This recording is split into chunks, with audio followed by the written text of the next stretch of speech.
Hello, this is Darren with Unknown Comics, and we are here with our first ever Unknown podcast. We may change the name later, add chapters. Who knows?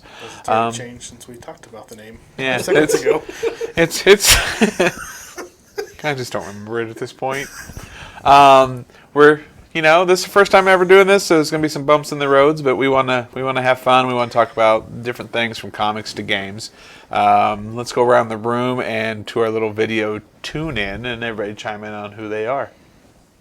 Tanner. I'm Tanner. I'm a tabletop gamer. Play a lot of Warhammer and anything I can get anybody else to play with me. And I like to read lots and lots of fantasy and science fiction. I used to read a lot of comics, but it cost money to do comics and tabletop gaming. I'm Chris. I run all of our online stuff here at the store, Unknown Comics. UnknownComicBooks.com. You can check it out. Basically all of our sales, all of our social media. That's kind of what I'm in charge of doing. As far as what I like, tabletop gamer as well. And then do read comics as well.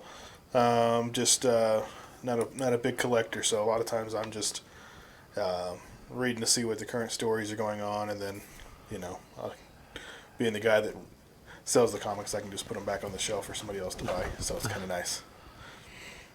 And then we got Brandon. Delayed Brandon. I'm Brandon. I am one of the like Tanner, I'm one of the video producers here at Unknown Comics, and so you'll hear and see both of us when we do our live sales and things of that nature. I'm just a geek, period. There's not a lot of geeky things that I'm not into. About the only limits I have is I don't dress up, and I'm not a huge collector of anything. But I just know a lot about a lot of geeky stuff. I play tabletop games, video games, I read comics. I'm a huge Star Wars, X-Men fan, all the stuff. You drink and you know things. A huge geek. I'm just into lots of things. In another show, we'll tell the trip about the one time I took him to a convention. Not for this show, though. For another show. For another show. The one and only con I've ever been to. That was Smoker Brandon. We're into non-smoking Brandon. Indeed. So is it back to me now? It's back to you. Yep. It's back to you. All right. So you can start with the next part here. All right. Well, my name's Darren, obviously, like I started out with. I and Chris began Unknown Comics back in 2016. This is my second round of stores. Chris also was with me the first time at Table's Edge, which was another store that was here in Amarillo. We were all with you the first time. Yeah. This is like everybody that was back with me at the Table's Edge has slowly come back, and everybody that's here tonight has done stuff for the store then and did stuff for the... I never left. That's true. I never left you as a patron of a comic store. I just left. You just left. Well, that'll also be another show topic.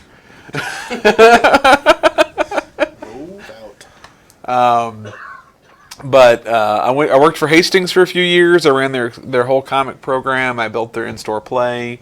So I built Pokemon, Magic the Gathering, all that across 150 locations across the U.S. I love comic books. I love X-Men. I've collected X-Men since 1992. I've got a completed run of Uncanny X-Men back in 2001, and I've kept it completed since. And I collect original art and sideshow statues. That's kind of what I'm into. Which, some of the stuff that, I'm not a big Star Wars guy. A lot of the people in this room right now are huge Star Wars people. Like, they're really into the depth of the fluff of Star Wars. Mandalorian has helped me with a new love for Star Wars that I never knew I could have. And if you watch this week's episode, Grogu here is a big reason that I've actually really enjoyed Star Wars. I think everybody here is current, right? Yeah. Brandon? Caught up all weekend. Everybody here is current. We need to tell everybody watching, if you're not current on Mandalorian, we are going to spoil the crap out of this. Like all Well, of it. here's the thing for this too. We record on Mondays, so we're actually going to be talking about last week's episode by the time you watch this. We're releasing on Fridays. We'll be caught up to Season 2, Chapter 5. Chapter 6 will be releasing today, if this is when you're listening, or, So- for the future. So here's the deal about this spoiler alert. You've had a week. If you haven't watched it in a week, you're a terrible fan. I'm sorry. Just kidding. You're not, but you are. So what did y'all think about this week's episode? Coming from somebody who's read the Ahsoka novel, watched all the cartoons, I mean, the character is amazing, so getting to see her actually come to life was pretty awesome. I was happy about the fact that they started off right away with the character. Like, they didn't last scene cameo, They're like, oh, that's all you get until she gets her own actual TV show, She was actually a part of the whole episode, and I was really happy that they did it that way, so... She was brutal. Yeah, she was pretty violent for sure. Yeah. I know that it made me because, out of the original 9 Star Wars movies, my favorite Star Wars movie is Rogue One. My second favorite Star Wars movie is Han Solo. So that tells you how much. I think both of those were very good movies. Yeah. Well, me too. But I don't have any desire to go back and watch the original 9 Star Wars. But I would go back and watch Rogue One and Han Solo. Mandalorian, I've watched every episode multiple times already. So it's a whole new level of It's a whole different story, and I think that's part of the beauty of Star Wars is, there's, everyone has their opinion about the 9 movies, but it's all about the Skywalkers. Mm-hmm. So Star Wars as a story, yeah, there's parts that are good, there's parts that are not very good at all. But when you take Star Wars as a setting, there's so much you can do with it. And just as a kind of a side bunny trail before we go back into the how amazing Mandalorian really is, the creator of the show, Jon Favreau, is that how you pronounce his name? Favreau. He's one of the executive producers. The showrunner is Dave Filoni. Right, but For this episode, but he was the one that brought this into its creation. Yeah, Jon Favreau is the creator of So, Mandalorian.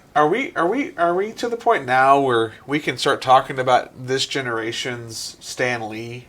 So, because the MCU is in existence because of him. Elf, one of the most iconic Christmas movies of our generation, is him. The Mandalorian is him.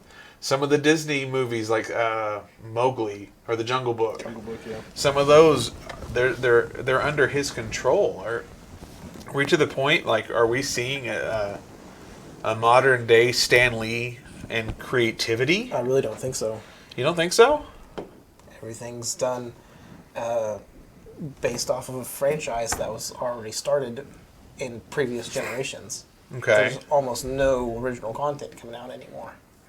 Well, but there's in that idea, there's not really much original. Originality. Well, let me rephrase that. Because how much of Marvel Universe is based off of DC characters? Well, let me rephrase. There's no iconic content coming out anymore. It's all an extension of an existing franchise. Which is Grogu. He's an extension of an existing franchise. I think you're getting it in small doses. Yeah, I see what you're saying, that it's not original IP. We're getting good content, but like you said, it's all in small doses from different people. There's not one particular creator that's putting out just tons of amazing content. Here, the thing is, though, as geeks from when I was young and wanting to see these characters on the big screen and stuff, that's technically what we want. We don't... So the original IPs and stuff don't take off. The MCU and the Marvel spinoffs and stuff do well because that's what the general geek audience wants. They want more of what we had.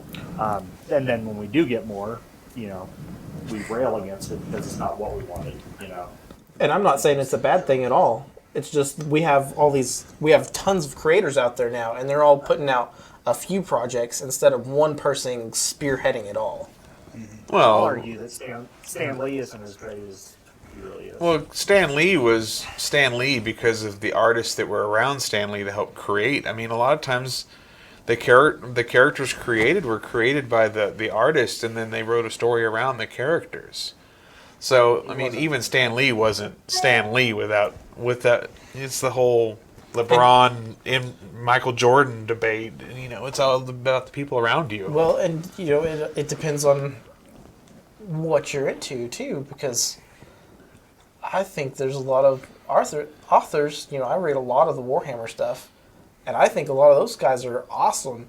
But you ask just anybody on the street, they're gonna have no idea who these people are. Yeah, and they've written But a lot. Yeah. But that's the same thing. If it wasn't for Stan Lee's cameos in all of MCU, nobody would know who Stan Lee is outside of a comic book fan. Right. I mean, he's famous because of his cameos. It's like Rob Liefeld. Rob Liefeld is famous because of Deadpool, and he's gotten a lot of FaceTime since the movies. But before that, nobody knew who Rob Liefeld was. Yep. Unless you were a comic book fan. But my thing about him is he took a franchise that didn't even exist at the time. Fox, Sony, Paramount, none of those guys even wanted the Avengers. Like, nobody wanted it. Well, if you look at comic sales, I mean... Yeah, comic sales reflect why nobody wanted it. Yeah. I mean, and he took that and he created a direction that has now produced billions upon billions of dollars with a movie that changed the industry today. Iron Man set a new bar, that the bar was so high that anything that predates Iron Man feels obsolete. And then he takes The Mandalorian, after honestly what I feel like the last 3 Star Wars movies were super let down. Like the last 9 just felt like forced diversity in movies today. And he recreates a passion for a franchise that most people thought was dead and gone. And then he's taken and done all these other things with other movies and other franchises. And it's like whatever he touches, like he just turns it around. And all of a sudden everybody loves it and the creativity. And I don't know. I think that's because we're seeing his passion for those things come through. So... I would agree with that. Yeah. Because, I mean... The same thing with Dave Filoni, who did this last episode. He was a big part of the cartoons, bringing in Ahsoka, bringing Thrawn into, the MCU, not the MCU, but the Star Wars universe that is canon as we know it. And then, of course, bringing him back up again in this latest episode. I mean, these guys are just so passionate about the characters that they're getting to use. I think the reason The Mandalorian is doing as well as it is you do have Jon Favreau's vision of the Star Wars universe and the stories that he wants to see. Dave Filoni, whether you like George Lucas or not, is kind of his successor. Mm-hmm. Lucas really groomed him to take the franchise on. So when Lucas conceived the Clone Wars cartoons, he basically imprinted all of his ideas on where that story should go to Filoni. And then, of course, he ran with it to Rebels and, now The Mandalorian. I don't know if he was involved in that Resistance cartoon or not. The Rebel cartoon, yeah, absolutely he was. Yeah. No, Resistance, not Rebel. The new trilogy cartoon. Oh, okay. Yeah. About the fighter racer guy. Mm-hmm. I think it's already been canceled. Yeah. Anyway. Yeah.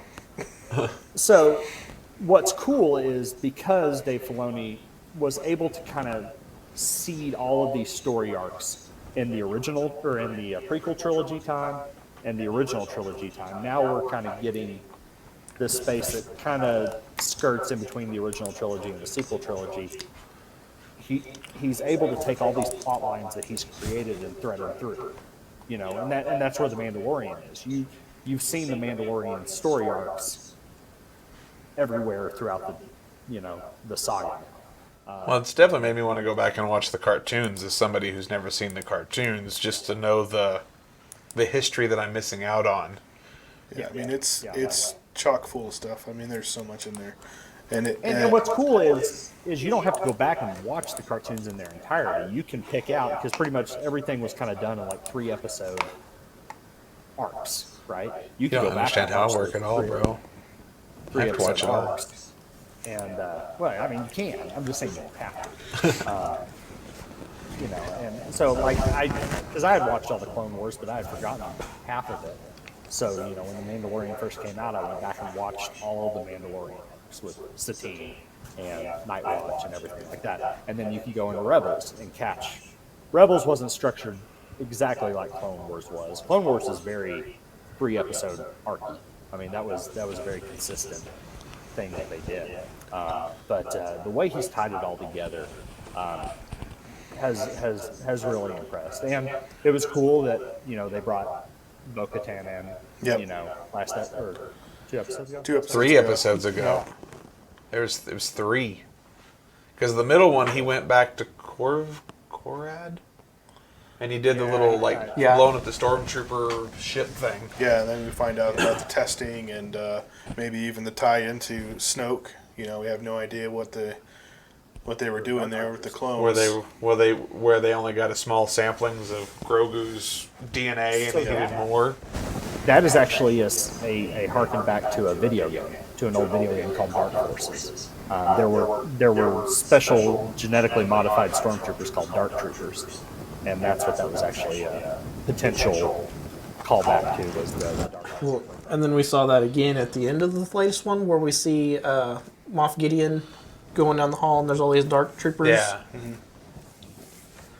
I know me and Chris went and grabbed lunch on Friday, which may just have to become the next 3 weeks. But we went and grabbed lunch on Friday, and like the first question I asked Chris is like, does his armor really able not to get cut? Is Beskar really immune to the lightsaber? And he's like, yep. And Yeah, like, everything the Mandalorians have done was to battle Jedi. So, I mean, they have all kinds of stuff. In the old expanded universe, they had Cartosis armor, and it actually, when a lightsaber would hit it, it would actually power the lightsaber down. They did not, so they kind of made Beskar and not an evolution, but like a different version of that. Now than Yeah, the original. they have it more of a way of to make a balance now between the two, so that the Mandalorian doesn't feel like they have.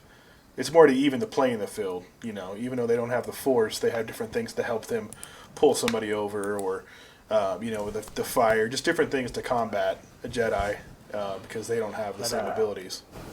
Beskar can't keep your head from being cut off by Mace Windu. Yeah. Let's be honest, that's not Mace Windu, that was Samuel L. Jackson. And nothing can keep your head from being cut off by Samuel L. Jackson. You know, the best. he silently whispered, MF. That was what that was. He was saying it with a lightsaber. So. I like the meme going around that, like, you know, because putting Grogu on the little platform and letting call out to the Force, and it's like, what if Mace Windu shows up just all, you know, beat up old man to take? I was like, that'd be kind of fun. We only saw him fall to his death. Maybe he lived. In the original expanded universe, before Disney took over, there was a book where he lived. Oh, really? And he's still to this day, it was like, I will go get my lightsaber out of my closet and I will go play Mace Windu again. And he's the right age. He's only 107 years old in real life, so which one more episode? No, it was a great episode. Everybody knew it was coming, you know. The whole thing was, when are we getting the Ahsoka episode? Yeah. But now the question is, when are we do we getting the get Ahsoka TV show?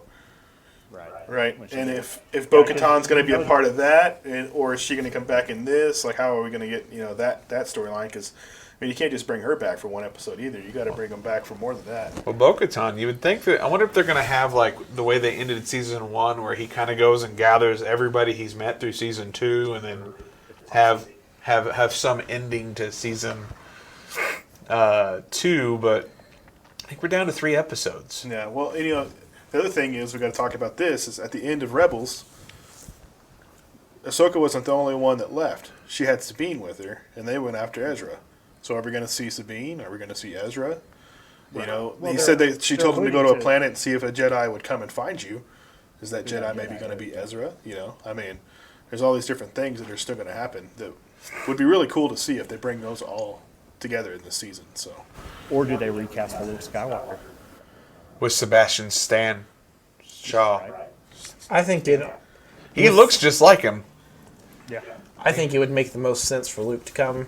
It would, but they've also really kind of put their foot down and were like, we're done with Skywalkers.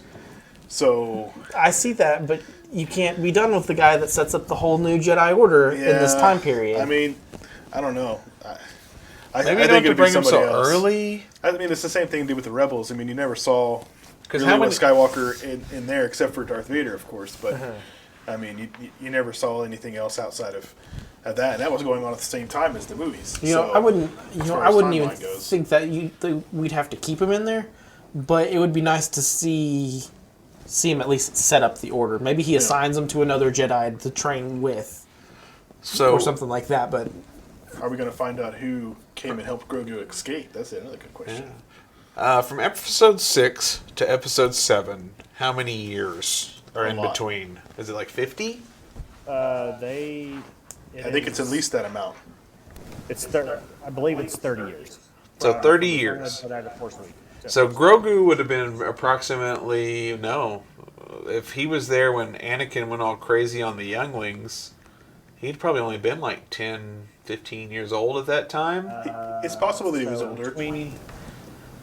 Between Revenge of the Jedi and A New Hope is 20 years. Because Luke was born at the end of Revenge of the Sith, sorry.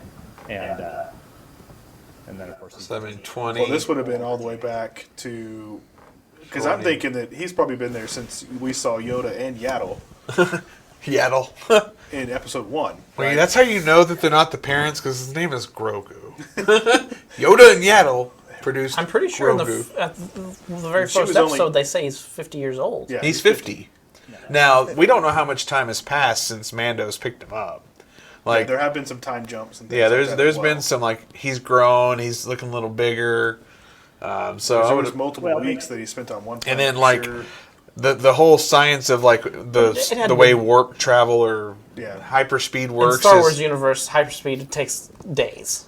Well, hyperspeed also, why it only takes days for the traveler, the people not traveling do age faster. Like, they have gone back and talked about that. And I've seen, like, conversations between, like, Star Wars, like, crazy people about, like, that's why Leia ended up always looking older than Luke, because, Luke traveled more. He was traveling. Yeah. You could almost go into the Orson Scott universe there, where you're talking about time travel and Oh, yeah. being in About I'll never see them battleships. again by the time I get there. yeah. So So. 'cause the time was so slow for space travel. So But so this episode was great. I love the battle. I did love the meme about. I shared a meme in our group chat that we have about how like Mando shows up, needs help. They can't really help him, but they ask him to do random task to get his help, and then he does the task, and he still doesn't really get much except for like go over here now. And he always has some like life endangerment. Like he has to go do this to get some kind of info. And I'm like, man, his life sucks. He is an eternal RPG side quest. yeah, it's like, come on, man, main mission, bro, main mission. Let's But I go. will say, like, when he was holding little Grogu after he got his name, and he's like, I'm about to say bye to you. And I was like, I felt really See, like what my they- heart was being torn out. Like, What they didn't tell you is this is just the film adaptation of Star Wars Galaxies, the old PC MMO. okay, I've never played that. Well, here's the thing, like, every time he goes off and does these, like, side quests, he gets things. He got Boba Fett's armor, he gets the star, he gets a staff. Like, he's... And he hasn't done pretty much anything with grinding- Boba Fett's armor either, right? It's still just on the ship. Yeah, he's just grinding an armor set. Yeah, he's gonna have so much. That's If by that the time ship, it's all done, like he he's needs gonna to be so rich. he needs to do that really big side quest that he gets a new ship, because his ship doesn't have much left to go after this season. It has been attacked by spiders, which you said you have a spider from getting caught up, right? Oh, that was the best. My wife is terrified of spiders, and so we're watching this, and all of a sudden, space ice spiders start hatching, and giant ones, and she had to leave the room. That was a nice Aliens homage as he bust open the egg. Yeah. And he's like, oh no, I'm just going to eat you. Yeah, not happening. I told her she was like Indiana Jones, but with spiders. Why is it always spiders? So each week we're going to spend some time talking about Mandalorian, at least for the next 3 weeks. probably give it a fourth just to talk about our overview of how we feel about this season. And then we'll have a whole year of speculation. A whole year of speculation. Unless they somehow drop another thing on us, like, I don't know, Ahsoka. Well, we'll have, after the first of the year, we can spend some time talking about WandaVision, or because that starts after the first of the year. Yep. So Yep. there'll be some time to talk about at least something MCU that we haven't gotten in over a year. Disney, just give us Black Widow already. We get Wonder Woman on Christmas. Yep. Give us Black Widow. So we'll be able to talk about the Mandalorian in a different way, since he's the bad guy, one of the bad guys in Wonder Woman 1984, the actor Pedro. Oh, yeah. So, but we're going to transition now into some comic books. This is a big week for comic books. King in Black starts Wednesday. So, but before we transition into King in Black, I'm going to give all of our peeps some homework so we can talk about X of Swords next week. X of Swords, this was our box set, and we don't have any art for this go-around, but we did an exclusive for all 24 parts of X of Swords. There was 2 prelude issues and then 22 stories, and it just wrapped up on 11/25. So we're going to try to have everybody read. Like, I'm going to gather up sets and try to get everybody to send home sets, and if people can find time, we'll read it. I've read through chapter 8. No, I'm on 9. I'm on chapter 9. It's a really cool set by Hickman. Hickman is notorious for long-winded stories that will set up something big. If you're not familiar with Hickman, you should be. Well, not even Secret Wars, the Black Order, and Endgame and all that. He created the Black Order. He created all of that. So all of that is built around Hickman and his design. So he came out with House and Powers of X last summer. It was the best X-Men run that we've probably seen in 10 years. X. Powers of 10 years. 10 of Swords, X. 10 of House, 10 of whatever, Brandon. Whatever it takes to annoy the Powers guy. Yeah. Brandon likes order. But, so you come off of this monumental story. Like, it was amazing how it went. And then you kind of go into a little bit of a lull. Kind of a lull. Yep.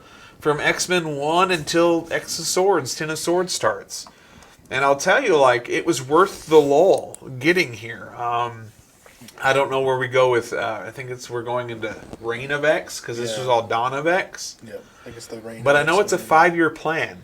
So we're going to get box sets for the guys in the group and see if they can get everything read so we can talk about X of Swords, 10 of Swords for Brandon. We will have some art next week, so we can show off each of the covers, because we had some outstanding cover artists do covers for us. And then, but we'll talk about 10 of Swords next week. Maybe even we'll give away one of the box sets, which is a cool box. You can't see it if you're audio only, but it's a cool box. But leading into that, King in Black. King in Black is a huge Venom storyline that is, again, another 30 issues in the making. It's a big Marvel event, but it makes sense this time. I feel that the whole Marvel universe has to be included. Yes. There's no way you couldn't have included the whole thing. You know, a lot of times they include everybody, and you're like, why are you including these people? Just kind of let them do whatever. But it makes sense. I mean, he's coming to try to take over the whole all of Earth, and he's bringing a whole lot of backup. So Null is coming. God is coming. Null is coming. So, and he's coming with a whole lot of symbiote dragons. And if you haven't seen it, Web of Venom Empire's End is by far the worst ever design for a cover I've ever seen any publisher do. And I know it was on an accident, but it is a black cover with the title logo, and then all it says is Null is coming in white oozy lettering. Now, for the published version, they took away the oozing, and it's just a white font. Yes, that's good. But all of their advertising in their books, like all the precursor to this book, is Noel is coming. Some poor in a naive designer out there didn't think what they were doing. Yeah, and their editor didn't catch it either. So there's that. Which Chris pointed out something to me today that we're not going to point out until after our book goes to print. Yeah. And I'm not going to say the book because I know some of the people at Marvel follow us, and I'm not ready. Now but it's going to be like a Where's Waldo episode, and everyone's going to buy all the covers and try and figure it out. Well, I'm going to have secrets like this every time. No, we have, especially Instagram, there's always somebody that will point out something on a cover that nobody noticed. And Darren just showed Brandon, if you hear the laughter. Tanner, sorry. We'll show Brandon later. But there's always something that somebody notices, and we're like, now we can't unsee it. And it's there forever. And everybody else starts talking about it. And there's even been articles and all kinds of different stuff about just different things that people have seen on covers. It's like and it was not it's intentional. like all the little classic Disney stuff. Yeah, well, that stuff might have been intentional. So from what I understand, is all those artists had to sign like exclusive contracts with Disney. Don't do it. So even like their practice doodles, Disney owned. So they drew all this stuff on purpose just so Disney had to own it. Yep. here's a wang. Yeah. Yeah. So when you see this, maybe we'll see. I told Darren, I wonder how long it'll take before somebody notices, because I look at him every time now just to try to find out what people are going to say, like, oh my gosh, look at this. And So- we will say the reason why we won't disclose the cover right now and we won't disclose what book it is because we have had covers pulled.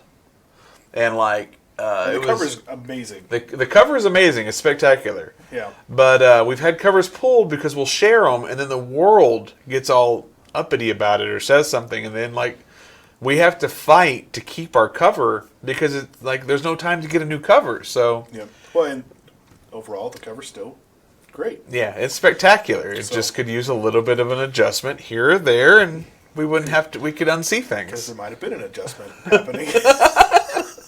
So, But King in Black starts Wednesday. Donnie Cates and Ryan Stegman have been putting the story arc together for 2 years. 2.5 years Yep. now. Venom #1, which came out in May of 2018, has been building to this big arc. And the one thing I've learned from doing these signings with Donnie Cates is when he sits down to do a book, that dude has a 5-year drawn out plan that he does not detour from. So he knew about the placement of Absolute Carnage. He knew about the placement of King in Black. He knew about all of this stuff. You can tell he's a fan too, because he has all these little Easter eggs or things that he brings from past Well, it's like history, just kind of like Hickman did with X-Men. He's just bringing all these things in. Well, it's like using Jason Aaron's run for Thor to kind of give a little bit of an origin story for Noel. Yeah. I think it was God of Thunder #6, which is a huge spec book. And it's not the first appearance of Noel, but it's part of his origin story. It's got something to do with the Is that sword, with the correct? whole On that? Lord of the God Butcher? Yeah, it has to do with his sword, I guess, appeared in that. It wasn't really Noel, but it was his sword. Yeah, Noel's sword was there. So So Donnie Cates is building out this epic story, and it's finally coming to the point where in Venom 25, Eddie Brock has to go to the Avengers and tell them, he recaps everything that's happened over the last 25 issues. And that's kind of happening over a couple of issues. He's kind of telling a story, and then it kind of just goes into the full comic mode where you read what he was telling him, and then he gets back, and he's kind of so I'm just trying to tell you guys, God, It's coming. It's bad. I got to tell you guys about this. But then, so while he's doing this epic run on Venom, which I don't know how much longer he has on Venom, but I'm hoping it's at least till issue 200, you have his now epic run on Thor. Now, people think that everything he writes is just pure gold and sells out and goes into multiple printings. But people quickly forget that when he was writing Thanos and it was going into its upteenth printing on number 13, he also wrote Doctor Strange, and it very quietly came and went, and no one really bought it. It picked up a little bit, but nobody really cared. And I think some of that I don't think Donnie wanted to write Doctor Strange. Doctor Strange was not on his to-do list. Yeah, so I think some of that is I'm writing this probably for a couple of issues, so I'm not going to change the narrative too much. You Right. know? And Venom, he had full, like, I can't wait till one day. And I hope that Marvel lets him have the flagship like Spider-Man. Yeah. And, like, run with Spider-Man because, one, as a store owner, our sales would go through the roof with nothing. Nick Spencer's doing nothing wrong. No. I am tired of every week there's a Spider-Man book. But, we're almost to issue 60 of the current Nick Spencer run. yeah, and that's So. just been 2 years. Yeah. So you've got Thor, you've got Venom, you've got these two epic, like, selling bunch of books, but he's also wrote Guardians of the Galaxy. That was a good run. It was a quieter run. It was a quick.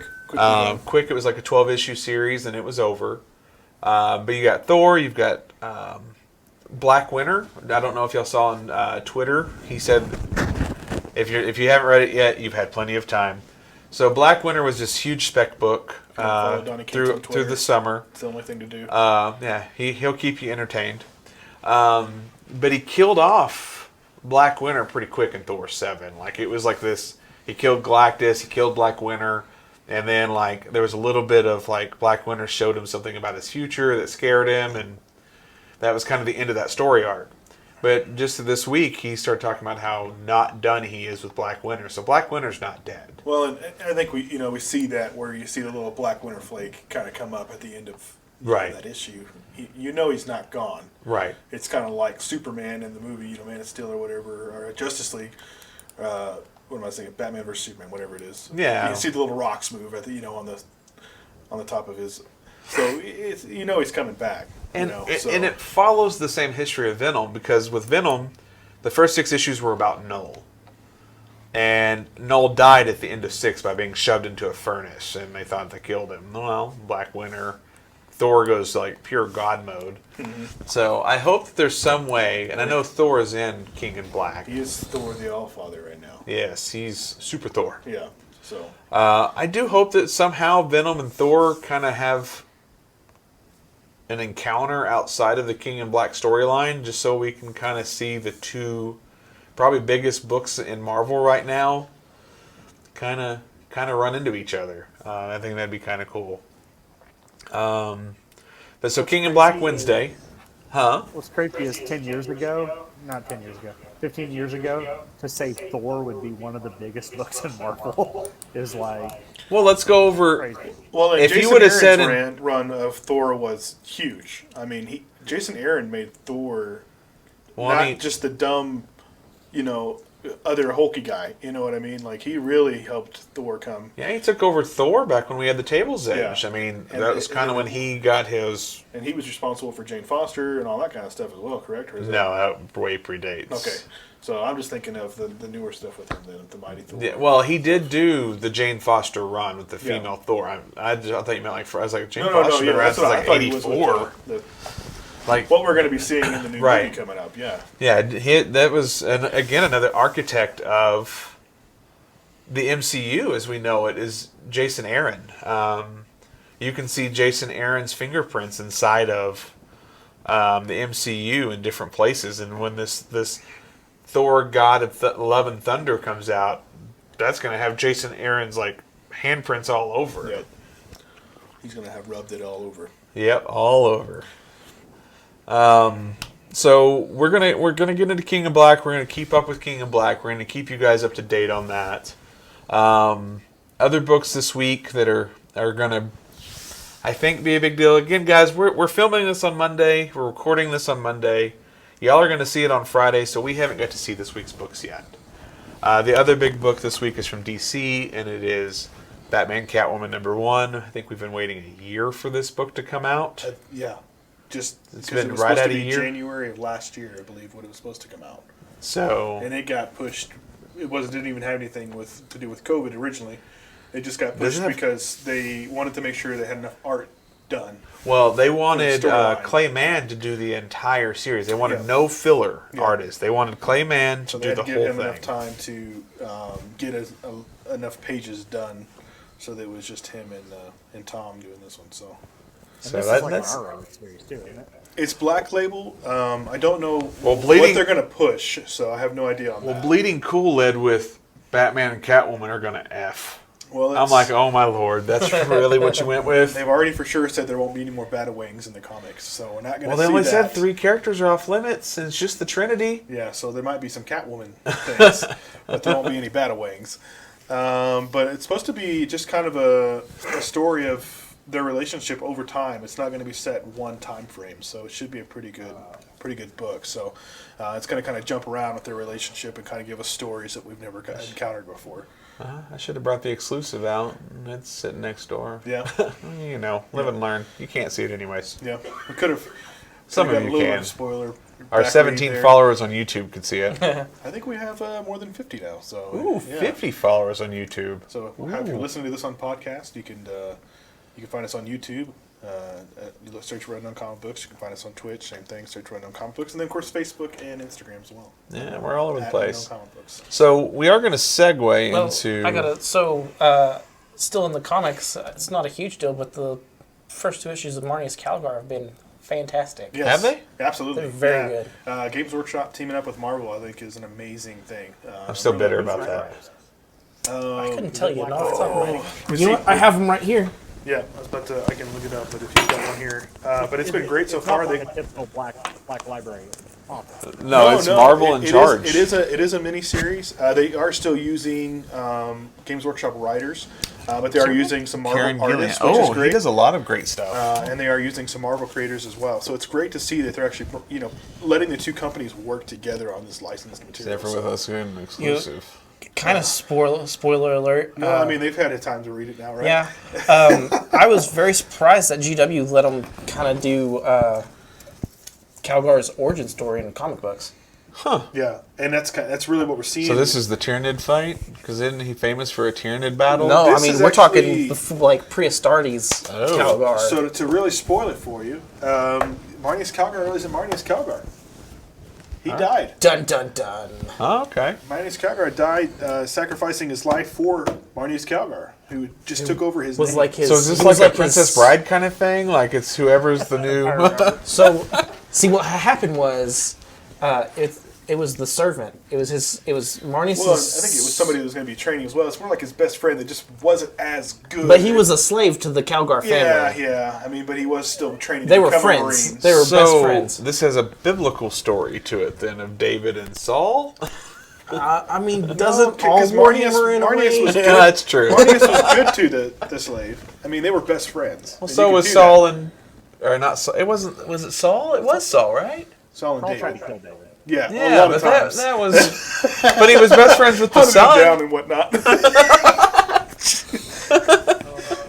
I'm not seeing the analog there, so let's move Yeah, on. but the end of the second issue, we have that little news thing came up where you find out that the real I went back a couple times. I'm like, I read that wrong. Yeah, I did too.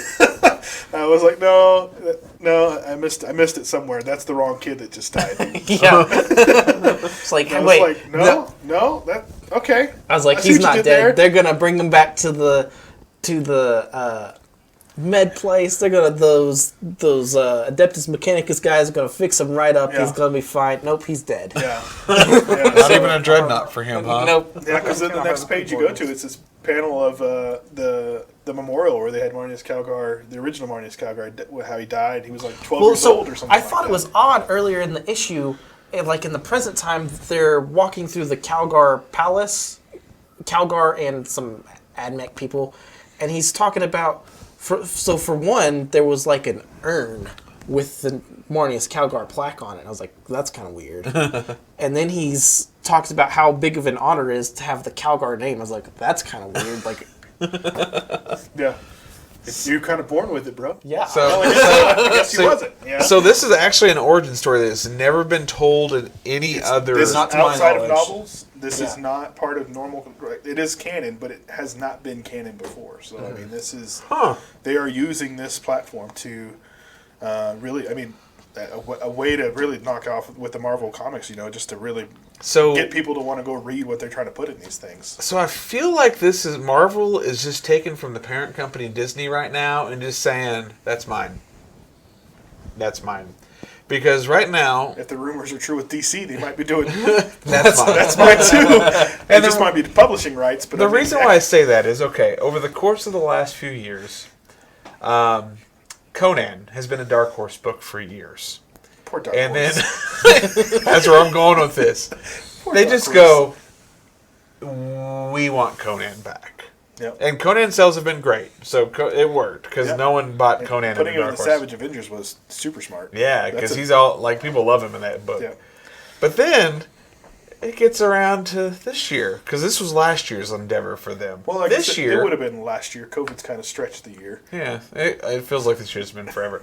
So this year they go, that Predator's looking real pretty over there. Yeah, Predator and that Alien And then, Queen. and then they're like, why don't we take him and the Alien Queen as our new hobbies? He's our new prince and princess. So here. 2021 is going to be all about aliens and predators, and Marvel owns those. And- Guess who owned them before? Dark Horse. Well, and of course, the comic books. We're about to start seeing aliens in Marvel Comics next year in January. So Yeah. I mean, how cool is that? They have a whole miniseries based on Iron Man versus aliens. I have a. Well, here's the thing. Back in the Batman 90s, designs. though, we had those weird crossovers, too, though.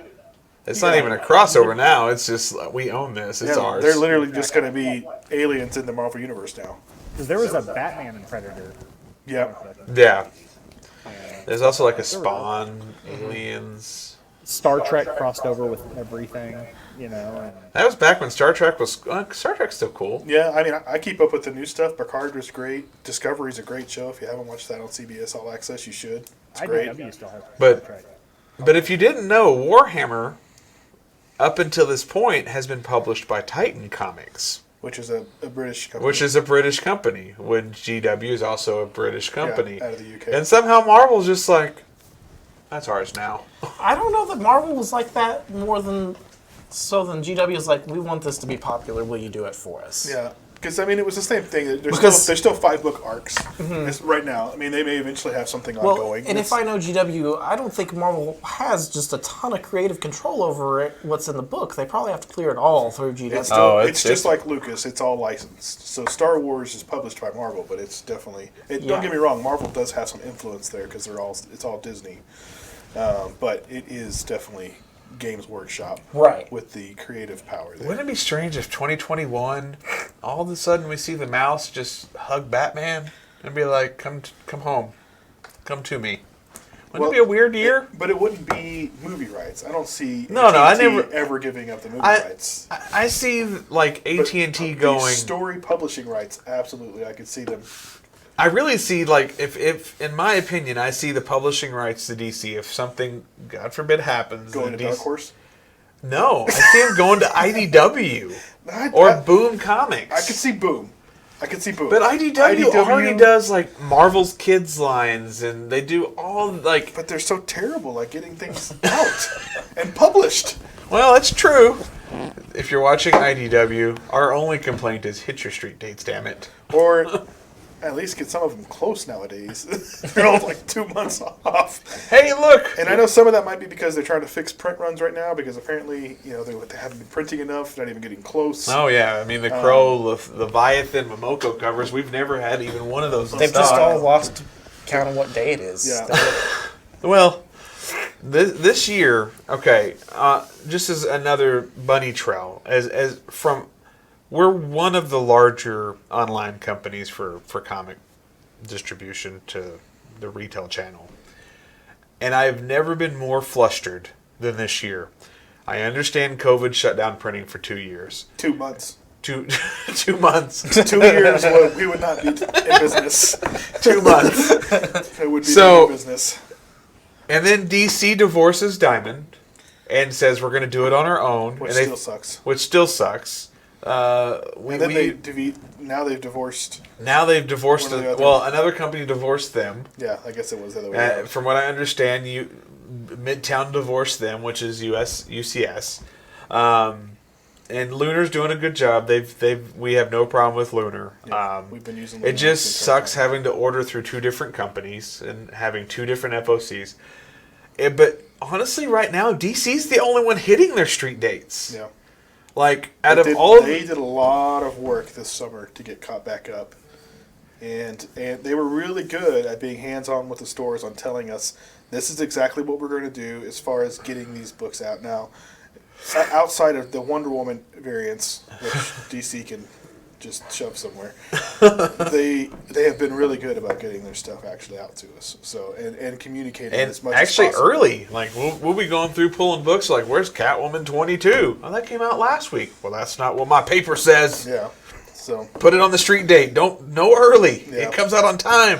and that may be just because distributors are shipping it a week early. Who knows? Yeah, So, but all the other publishers, Dynamite, Vampirella 15 a month late, Vampirella 16 a month late, Vampirella Red Sonja. Oh God, when is it going to come out? We will never know. yeah.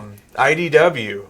Let's just talk Last Ronin, for example. It had 4 street dates by the time it finally came out. And then we were told everything's good. Art's caught up because they had to hire a new artist to do it. And then now issue 2 is already pushed back another month, so it's become Well, it's quarterly moved instead 3 of dates. bi-monthly. So, It's moved 3 dates now. Yeah. So, It moved from 10/28 to 9/16 to 10/127. yeah. So we're talking another 2 full months of delays. Marvel, Marvel's done for the most part. except for Venom and Venom-related books, Yeah. Marvel will let FOC happen, and then they'll move books weeks. Yeah. They're like, all right, well now we need to go out a little bit longer on this, and it's just really hard for stores to be able to relay all of this information. Every single week we have 25 lines or more of moved books that we have to try to relay to customers. And so street dates are awful. So that was just a little side bunny trail. If you're ever looking into getting into the online business, be prepared for Or headaches. comic business in general. Or comic business in general. Delayed books and missing books and damages. So dovetailing back to Warhammer, how long do you think it is before Games Workshop coaxes Disney into a movie deal? They're already working on their own Yeah, now series deals. They have multiple animated series they're working on it now, and neither of them have a platform yet, I believe. And there's But I could see it definitely being dropped on Hulu. Live Absolutely. action or They're- cartoon? They're both animated. there is a live action one in the works though. It's Yeah. further out. Yeah, but both of them look great from what I've seen so far. One of them's more of the kind of high end animated that you see, and one of them's more like a Japanese style kind of animated look. But they're both look really good so far. The other one is going to change animators per episode, I believe. It's going to be The one different. that's got the lighter. Yeah. I think it's going to be different every episode. I just want like Final Fantasy art for like the video game stuff through. I mean the one they look. I mean it looks like it's going to be great. I mean we saw just a little bit in. I know it wasn't for a TV show, but the little animated trailer they did when they brought out the Indominus box. I mean that. Oh, yeah, that was great. Their And it was release like videos are 30 awesome. seconds. So the question then comes when they do finally get to do a movie, which they will. It won't be through Disney. It'll be through somebody else. I doubt Disney would want something. It may go through. it may go through 20th Century Studios or something. Maybe because it's got to be rated R. You can't Well, do Disney Games has- Workshop. Even before Fox, Disney had studios that weren't Disney for that stuff. It was Buena Vista way back in the day. Well, Yeah. Or you had MGM doing a lot of They have stuff for that. them, you know, and. I mean, that's how they did the one with Tyrion. It's based off a comic book. Kingsman. That's how they did the Kingsman. They went through Marv. Yeah, well, that was Icon, which Marvel owned Icon, Right. who did the comic book publishing of that stuff. So, you got the Kingsman and all that stuff. But what would be the movie storyline? You know that they would obviously have to do Marines. The Horus Heresy, of course. You think? I don't know if I think that's too much. Yeah, see, I think with something like that, it's kind of hard because a live action TV show would be so much better. If I was going to, right? for real, do a movie, I would probably do it off of one of the Tyranid storylines. Yeah. Just because that's less story relationships you have You to don't think explain. that's too much alien? Well, aliens, or, Phil? or because the original thing is all based off of Starship Troopers. You're Yeah. gonna come too close to that because they're working on rebooting that right now as well, and having a live action TV series for Starship Troopers. So I think any of the Xenos story arcs would be okay. I definitely wouldn't get too far into chaos in the movie world because that's a whole lot of explaining what chaos is. I don't know. I think It's the I little think devil they on would your be- shoulder that tells you to do bad things. Yeah, but do you really think the average movie not Have you never seen the nerd meme about Marvel people like trying to school you based on MCU information? Here's your assignment. I want you to go to the mall, find just a random person, and explain Slanesh to them. Okay. Boobies, lots of creepy booby models. titty monsters. Yeah, I mean that's what if it is. If you're one of our comic followers and you don't know this, just go look up like 4th edition Slanesh model kits. You'll understand. They can't spell Slanesh. Can't spell Slanesh. Yeah, I mean, just go to gamesworkshop.com. SLANESSH. I'm pretty sure. No, it's Double P, SLAAS. double Q. I don't know. But we just got 9th edition. Ninth, yeah, Ninth this edition. summer. At first, they were just calling it the new 40K. I think they've kind of succumbed to actually finally calling it 9th edition. Well, that's what it is. It's the 9th it edition. is. So But, they were officially not calling it that for a while. It's So. almost 8.5. Yeah, and I think that's kind of where they were at. So I'm going to let you guys talk about y'all's experience more because I've only played a couple games at this point. I've enjoyed it. It's very streamlined. It's very fast. We do want to spend time on that. This is something we do promote a lot. We sell a ton of GW stuff. I looked at the numbers earlier. I was very surprised. I didn't know how If much- you don't know, great. guys, Thank you. we are not just comic books. We promote as comics. Our name is Unknown Comics, but we move a lot of Games Workshop. Yeah. And hopefully other games here soon. Yeah, So hopefully I other really wanna games, get but into a lot more stuff. You Love two this have stuff. played and been entrenched in it, and I've got quite a few games in ninth. Yeah. give us what would be like a 2-minute overview of how you feel. I've been playing since 2nd edition. I skipped 3 editions between 6th and 9th, just because life and children and all of that. So I played one game of 7th is when I started. Okay. 7th had a lot of rules. Oh Lord. That was the rule book. Yeah. Well, 7th, I remember looking at stuff right before 8th actually came out, looking to buy all my books and stuff, and the core rulebook set was actually 3 books in 7th. It was awful. I don't even remember that. I quit because they put Sisters of Battle. Tanner is Let- loud. I got a message saying Tanner is loud. I got a Sisters of Battle army that I played, and the only way you could get the codex was by having an Apple product. Well, and at one point, when the Sisters of Battle Codex stuck out in a white dwarf, and that was the only way you could get it. It was a single print white dwarf, They didn't. and the only other way you could get it was to get the download. that They you didn't had to get purchase their at some point. new book until the very end of 8th. Yeah. Like, Yeah, which has been great, by the way. they're really cool. And their book came out 6 months before 8th or 9th dropped. Yeah, January, I think. Yeah. Officially, you could if you pre-ordered it and got all that special edition stuff, you would have gotten it in November. Yeah. So you would have had a little bit more time. It's real streamlined. I think 9th is basically just a more balanced 8th. Yeah. That's all it is. They I didn't think that's change why any a core lot of rules them really. just calling it the new 40K because they basically were like, okay, we know a couple of things are still messed up, so we need to fix these. And that really is going to make our game so much better. Do you think the game was more about they're really trying to get to a point where it can become a lunchtime game where 2 people at work could play on a table? I think they want to make it to where whatever time you have, you could fit a 40K time in there. So if you've only got an hour, Scale it down. we can do it. If you've got a couple hours, we can make. You know, we can that's make it part of worth why your they time, changed too. the board sides, was to speed the game up and to make the board fit on most people's kitchen tables, so that you didn't have to have a giant 6x4 gaming table. And another big reason why they're starting to make all these models have multiple wounds, because they're upping the point cost, so you actually have less models on the board, but they're still just as effective as they would have been if you had all these models. So it's less for you to move, which in turn means Faster more. gameplay. It's a faster gameplay. So Especially now that things deal multiple wounds. So. yeah, a lot of damage. Yeah. So asking this, so now that 9th edition generally across the board is lower model count, you also have Necromunda as kind of the, skirmish game. Where does that put Kill Team now? as far as Kill Team, I mean know it's that's not still, officially supported in ninth yet. But as far as I know, the last thing that came out for Kill Team was the last thing that, It was the elites and that was it. stuff. So yeah. as far as I know, as far as There hasn't publishing been new any stuff new for Kill Kill Team stuff in a they're long done. time. Now I don't know if they're going to do anything new with rules or anything like that. Now, the one here's- cool thing about Kill Team is they came out with those special models, and you can't get them any other way, and you can use them in a 40K game, which is kind of nice. Here's the difference between the two. Kill Teams, you want to use your 40K models, you play Kill Teams. Yeah.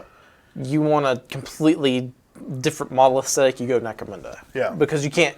I mean, there's that one book, the Perils extension of Necromunda that allows you to build your own gangs. But outside of that, you really can't use. You can't use Space Marines. You can't. Yeah. You're having to use those gangs that are built Right. into Necromunda's I'm lore. saying models aside, is there a place for Kill Team when you have a skirmish game on one side and you have a low model count kind of formation skirmish, not formation skirmish game, but like unit skirmish game? As far as a game goes, does Kill Team have a place in the range? I think so. I think it's just if you want to still have access to the entire faction library of Games Workshop, you play Kill Teams. If you just want to play with people, specific sects of people, you play Necromunda. I think it's basically goes straight down to the aesthetic of the army you want to play with. But if I'm going to choose, I'm going to play Infinity again. Yeah. Infinity's a fun game. It's a is. low model count game. It's less than 15 models. Really I can think play that's for actually less. the rules now are less than 15 models, right, Brandon? Yes. Yeah, you have to So have less than if I'm going to Yeah, play a well, skirmish unless you're playing game, a- I'm going to play Infinity because I like the models better. They're hard to paint, though. They are a pain in the butt to paint. But they are beautiful models. They are. Yeah. And I love the robots. I love robots. Yeah, I love robots. They're saying robots if you can't understand what they're saying on the podcast. Everybody knows what robots I was going through the Marvel previews and there was a book in there. It was like Avengers Mech or something like that. I don't remember what the title is. I was like, we should do an exclusive. Yeah, it was like for some reason Iron Man needs to have a transformer body of some sort. I have no idea what's going on, but it looks cool. I've given up trying to explain what everything is, because I got display cases with I've all seen my your models house, out. yeah. And I also have toddlers. And so I've given up trying to explain all the different things, and so they're all just robots. Robots. When you're older, you'll understand. Yeah. And you have 2 kids. Yeah. I got a How old are they? I got a 4-year-old and a 2-year-old. And Chris, you have 3. Yep. I have a 12-year-old, 11-year-old, and a 9-year-old. Brandon, you now have 3. I have 3. I have a 14-year-old, a 3-year-old as of today. Yeah, today. Happy birthday. And then I have 5. Yep.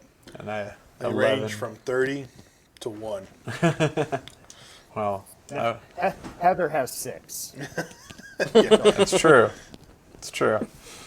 So lots of kids. So explaining what we like. How much time do we even have left? Do we? We've been we're going pretty close to for an hour. An hour and 3 minutes. Hour and 3 minutes. So we're gonna get ready to cut it off here, guys. But one of the things about that I want to end with, if this is gonna be our first podcast, and we're gonna talk about things that we enjoy, it's sharing our passion with our kids.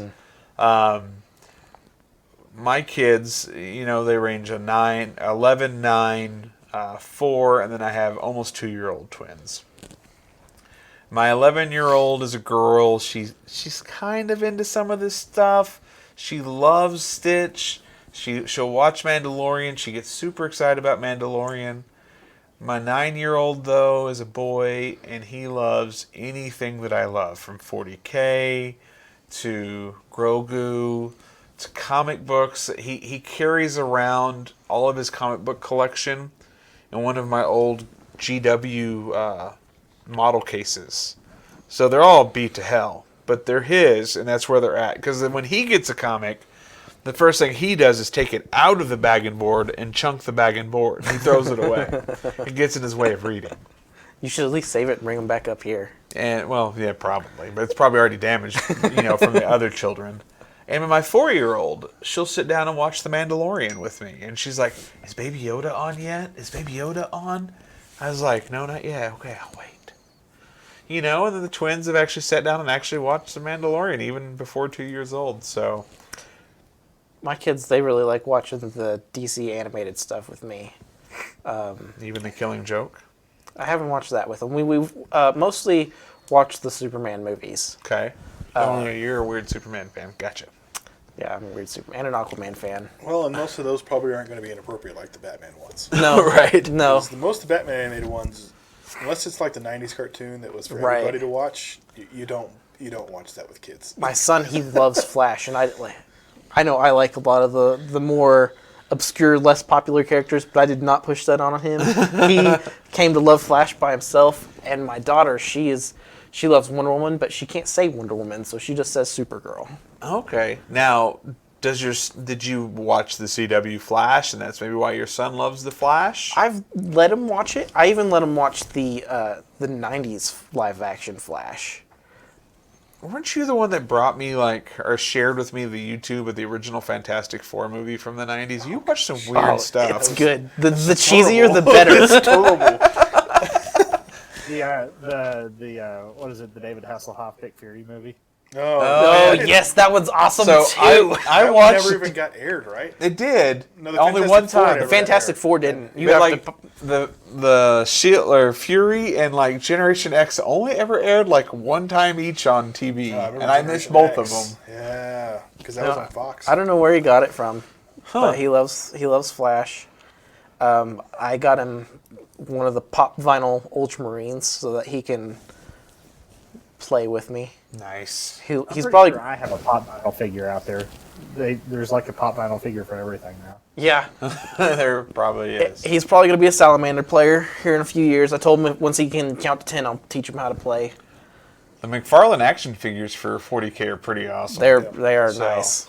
But if we're gonna end it, I don't know, sharing the passion with your children. That there can't be any cooler moment than when your kids get into something, or what you were telling me, like as much of a Star Wars guy as you are. Yeah, my sons are my, especially for the cartoons, they're my little cartoon encyclopedias. Like, especially my younger son Levi, his memory, he's got one of those memories that he brings it right back up no matter what it was. So he's seeing these characters come up in the shows, and he's like, "Oh, remember this episode where this happened with this person?" And I'm like, "No, I haven't seen that in like 4 years." He's like, "Oh, it happened just like this," and he'll tell me, and I'm like, "All right, cool. Now I remember." So.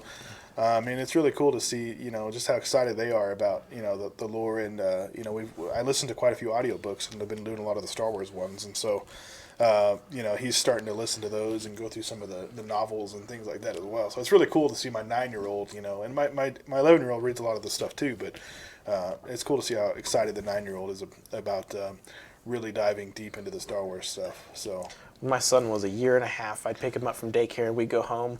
And he'd sit in my lap, and I'd play Arkham Origins until he fell asleep, waiting for Mom to come home. We've watched all of the X-Men 90s cartoon now, Wolverine and the X-Men, which, Disney, if you're watching, the only thing I'm going to ever ask of you, now that you have the X-Men back, please make a season 2 of Wolverine and the X-Men. they'll refuse. Well, I don't know if they'll refuse. I mean, Nickelodeon was making that, but Nickelodeon was also making Star Wars, and they came back and made a last season of that. I know. What was the one in between? That was Cartoon Network. Well, That Cartoon was Network X-Men made the Evolutions. First two. It went for like I think 4 or 5 Nickelodeon did seasons. The Clone Wars. Clone Wars was on Cartoon Network the whole time. So it was the other Not Clone the whole Wars time. that got canned. The pencil drawn Clone Wars. Yeah. My Like- kids watched that this weekend. Oh We yeah. have a customer at the store that had Jimmy those on Tartakovsky DVD, and he were brought on them up the so the kids could watch them because you can't find them any other way. So, so they were really excited to get to watch the Now, scratched Clone Wars. And Brandon, you have your oldest daughter would probably be the best example for now of growing up with you as a dad, because she goes to all the movies with you, right? Yeah, she's definitely into all the Star Wars and Marvel movies and stuff like that. She's not into gaming like I am. She kind of was like into video gaming and stuff a little bit when she was younger, but she's a teenager now and things change. And that's kind of what I hear the tear. we're kind of going into that phase where, you know, my coolness factor is going to inevitably go down. So it's kind of like you want to. It's like you're riding a bike, right? You know the hill's coming, so you gain speed to try to hit the hill as fast as you can because you know you're going to lose speed. That's what coolness is with the teenager. You try to be as cool as you can while they're young, so that way, you know, when you get to the teenagers and you're not cool, you don't lose as much. You know, when they get out there. all I can hear in that analogy was, "All right, guy, see you later. I'm gonna go hang out with these younger ones. They like me still." Which I've got that. I've got 2 more waiting in the wings now. It's just, you know, a little more baking time. But no, she watches. Well, that's the one thing we can talk about during all these podcasts. It's about having a passion for these hobbies. That's why I love selling comics. It's always why I've kept doing comics. It's why I've chose comics over other job professions, is because I enjoy the idea that comics give hope. It's kind of been my underlying thing since I was 12 years old. Reading comics, it allowed me to think about other situations that I didn't have to think about walking home. 40K is not about hope. 40K is about aggression and death, like Walking Dead. But comics, on the other hand, hope. But there's hope that you might kick the guy's butt across the table. Fantasy had some hope. Had. Keyword. Had. And then they lost. I don't acknowledge Age of Sigmar as an actual storyline. As a game, it's fine, but as a storyline, it sucks. Okay. I don't know anything about it. I've tried fantasy a few times. It's like trying a gateway drug that doesn't taste good. Well, I think that's why they changed Sigmar to kind of help with that. It's I think skirmish, I think the still setting do was that. better, but no one wants to play the rank and file kind of games. It's just too much. Yeah, well, it robots. Robots. All right, guys. Well, I appreciate y'all being here for the first time. Brandon, thanks for tuning in from your home. Hopefully next week you'll actually be able to be here. We're going to do lots of cool things. We're going to work on bringing in guests over the course of the next few months. It'll be real easy to get people like Kel New and Miko Sawayan to come on for segments and talk about. Give you a little background on that, guys. If you don't know, we are the exclusive dealer for comic books, and we get to work with a lot of artists from all over the world. So, artists like Kel New, artists like Tyler Kirkham, Jane Ecleto, Miko Suwine, a lot of great up-and-coming artists like Anna Jo, Ryan Kincaid. So, we get to work with a lot of great people, and we've gotten to become friends with a lot of these people too. So, we are going to do our best to bring some of these guys on and be our guests on our podcast here. So.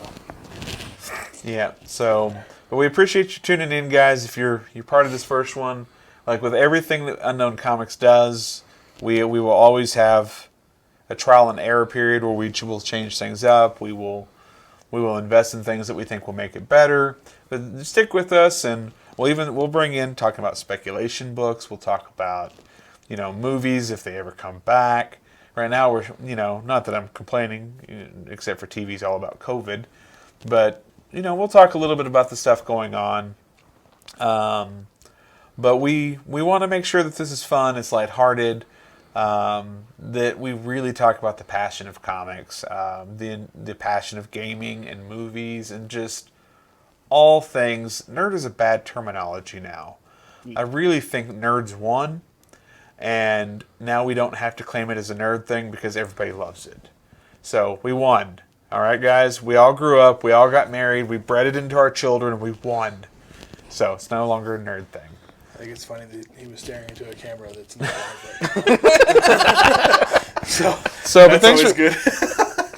Thank you for tuning in, guys, and we will see you next week. You're going to hear this on Friday. It's Monday now, so next week we'll be talking about a whole new Mandalorian episode. Yeah. Maybe we'll mix in some Star Trek if you guys have kept up with that. I wouldn't mind talking a little bit about that. It's been great. So. Yeah, I can catch up on that. We'll catch up on X of Swords. Maybe I'll read the first issue of King in Black. We can talk about King in Black. Brandon could probably be here with us this next time around. And if you're not familiar, again, guys, we're on Instagram, Facebook, and we do Facebook Live sales on Friday with Tanner and Brandon. Yep. look us up at Unknown Comic Books. Yeah. You can watch this on YouTube, and you can listen to it anywhere you can listen to podcasts. Ooh, cool. Yeah. So we're going to be a little bit over an hour on this one. Everything after this, we're going to aim for an hour or less. So thank you guys. Yeah. Thanks, guys. Thank you.